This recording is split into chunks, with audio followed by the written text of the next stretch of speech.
website, it is a no-brainer. Why don't you have a website? Why? Hi guys, welcome back to my channel. If this is your first time here, I'm Bibi. I'm a fashion entrepreneur. I've been doing this for 8 years now, and this channel really is an outlet to share my journey and everything in between. So today's video is the beginning of a series. So I'm doing a series on starting your own website. And this is something that I'm quite passionate about because Lady Biba started as an online store.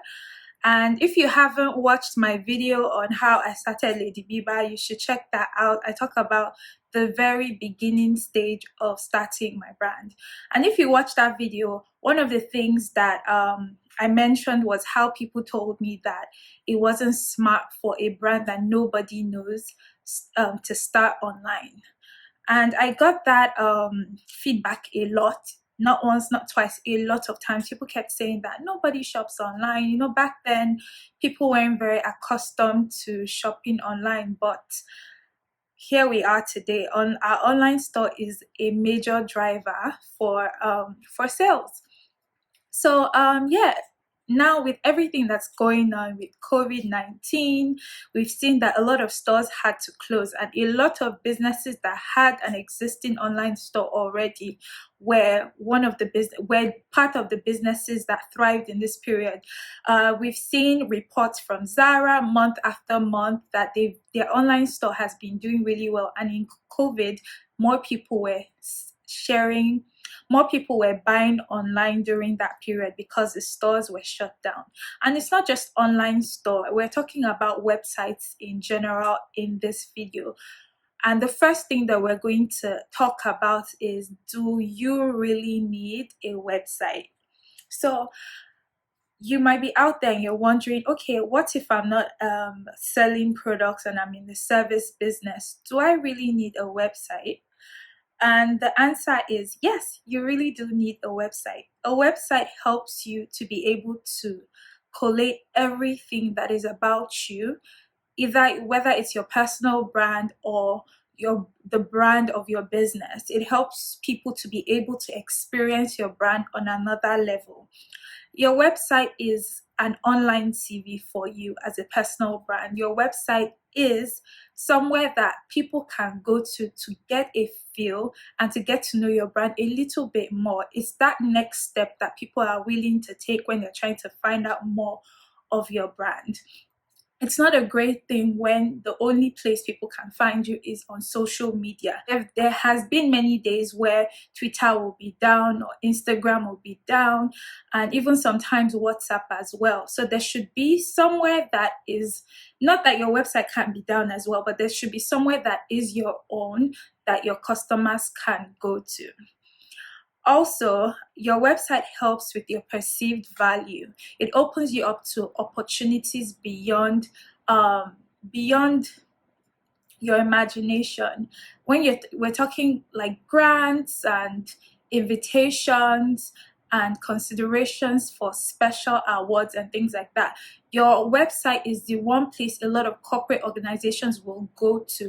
If you've ever applied for anything before, you would notice that they will always tell you to put your website there. Your website sends a professional appeal to the people that are checking you out. And the truth is, you never know who is Googling you. So when they're Googling you, not everybody's on Instagram, not everybody does social media. You want to be able to open yourself up to different types of people to find you.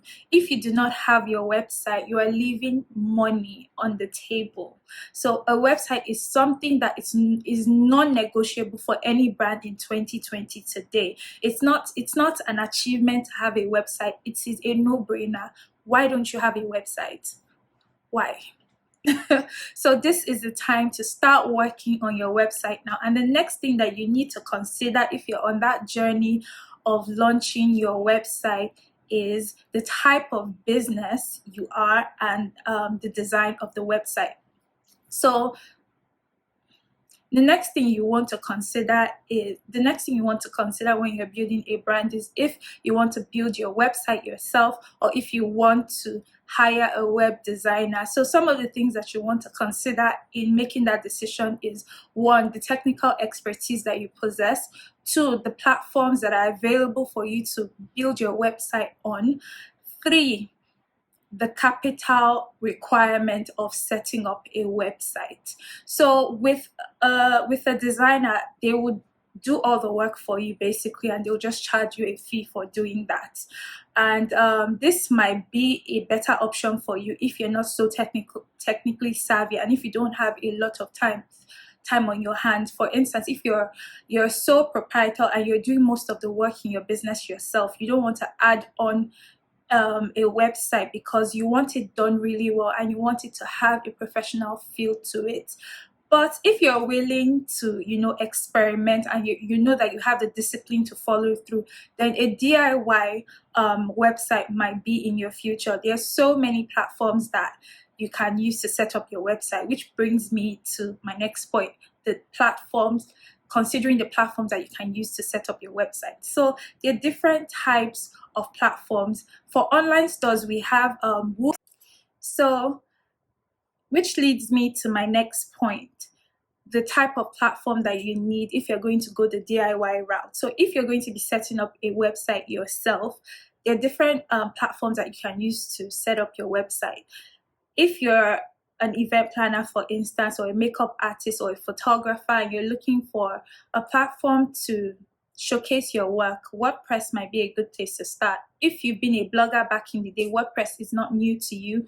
WordPress is a site that a lot of bloggers use to set up their personal websites or their blogs. With WordPress, you can host the portfolio website, you can host a blog type website, you can host a one-pager, depending on the theme that you use.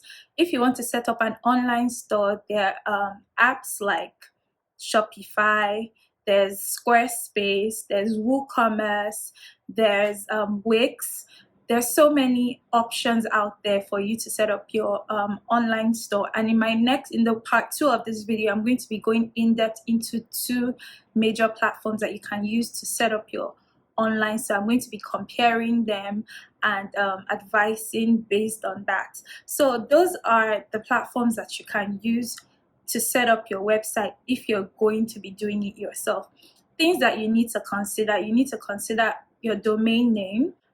Your domain name is the name of your website, and the hosting site is where the website is hosted. So when I'm talking about platforms like WordPress, you can host on WordPress, you can host on Shopify. There are different sites that you can host your website on. So you need to look into it. And there are also services that you can use to host. Services like HostGator, GoDaddy, the Nigerian one, Whogohost. So before I go further in this video, if you haven't subscribed, make sure to hit that subscribe button. Please help me. It encourages me to keep churning out content consistently. So the next thing you want to consider is how to drive traffic to your website. So your website in itself exists, but people need to know that it exists. So you can use both online methods and offline methods to send people to your site. So online, of course, you have to use your social media pages to drive traffic to your website. Make sure to include it in your biography of all your social media pages.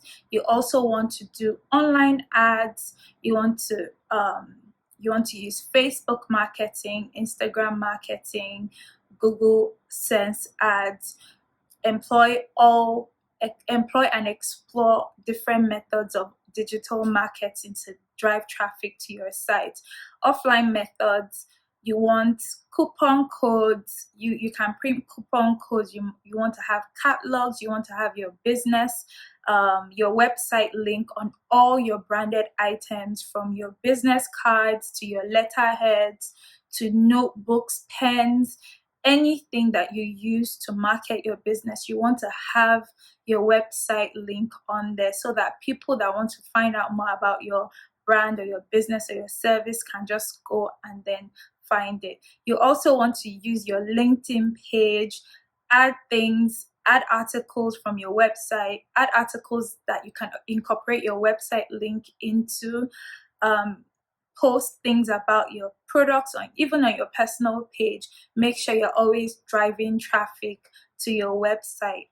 After a while, the more you do this, the more people get accustomed to your website. So those are the offline and online methods that you can use to drive traffic to your site. So in a later video, I'll be talking about optimizing your site, and that video is only going to come out when I hit 500 followers. So it's either I release the video when I hit 500 followers, or I do a web class on optimizing your website. So whichever comes first. Hopefully I get to the 500 followers first, and then I can do a post talking about getting people to come to your website and optimizing your website to be in the best position to sell. So I hope you found this video helpful. Remember that this is the first part. I'll be dropping the second part of this video where I go in depth in 2 major platforms for setting up an online store. So thank you so much for watching this video. If you haven't subscribed, make sure that you subscribe. I will see you in my next video. Bye.